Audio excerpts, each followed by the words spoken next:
નમસ્કાર વિદ્યાર્થી મિત્રો, 8 મે 2026ના ડેલી કરંટ અફેરમાં આપનું હાર્દિક સ્વાગત છે. દક્ષિણ તટીય રેલવે ભારતનો કેટલામો ઝોન બન્યો? તો સાચો જવાબ આવશે મિત્રો 18મો. નેક્સ્ટ, ભારત અને કોણે મળીને આશરે 169 કરોડ રૂપિયાની ઈવી બેટરી રિસાયકલિંગ પહેલ શરૂ કરી? તો સાચો જવાબ આવશે મિત્રો યુરોપિયન યુનિયન. નેક્સ્ટ, ભારતમાં માતૃ અને બાળ સ્વાસ્થ્ય સેવાઓને મજબૂત કરવા માટે કયું પ્લેટફોર્મ લોન્ચ કરવામાં આવ્યું? તો સાચો જવાબ આવશે મિત્રો જનની ડિજિટલ પ્લેટફોર્મ. નેક્સ્ટ, 22મી કોમનવેલ્થ ટેબલ ટેનિસ ચેમ્પિયનશિપનું આયોજન ક્યાં કરવામાં આવશે? સાચો જવાબ આવશે મિત્રો નવી દિલ્હી. નેક્સ્ટ, જેરેમિયા માનેલો કયા દેશના વડાપ્રધાન હતા તેમને તાજેતરમાં પદ પરથી હટાવવામાં આવ્યા?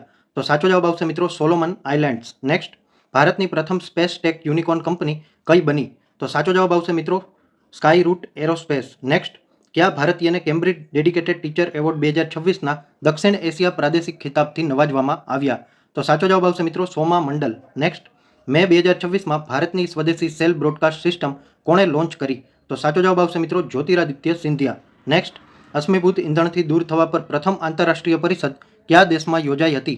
તો સાચો જવાબ આવશે મિત્રો કોલંબિયા. નેક્સ્ટ, કેન્દ્રીય મંત્રી જગત પ્રકાશ નડ્ડાએ આરોગ્ય પ્રણાલીઓના એકીકરણ માટે કયું પોર્ટલ લોન્ચ કર્યું? તો સાચો જવાબ આવશે મિત્રો સ્વસ્થ ભારત પોર્ટલ.